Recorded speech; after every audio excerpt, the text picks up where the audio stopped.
Arestado sa Pasay ang isang lalaking nanuntok umano sa isang person with disability. Huli rin ang 2 dayuhang nakainom matapos naman daw manutok ng baril. Wala silang pahayag. Balitang hatid ni Jomar Apresto. Sa kulungan ng bagsak ng 2 dayuhang ito matapos umanong manutok ng baril sa Ross Boulevard sa Pasay City. Nagtitrip sila. Very alarming nga yung ganon. Ayon sa pulisya, isang concerned citizen ang nakakita sa nangyari at agad nagsumbong sa mga nagpapatrolyang pulis.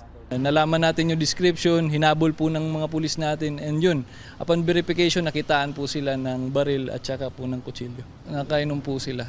Patuloy na inaalam ng pulisya kung ano ang background ng mga suspect at kung saan sila nakakuha ng hindi lisensyadong baril.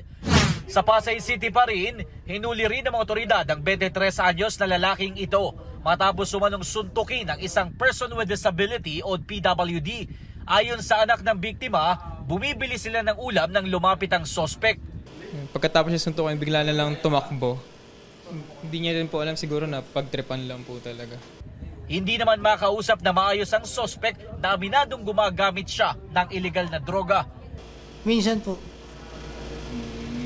Gano'ng kadalas yung minsan? Marami.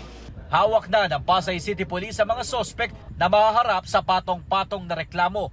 Sakaling makaranas ng katulad na pangyayari, payo ng pulisya agad magsumbong sa kanila. Pwede rin mag-report online sa pamamagitan ng e-reporting system ng PNP na makikita sa egov.ph app. Mayroon ditong iba't ibang kategory na depende sa inyong sumbong o reklamo. Jomer Apresto nagbabalita para sa GMA Integrated News.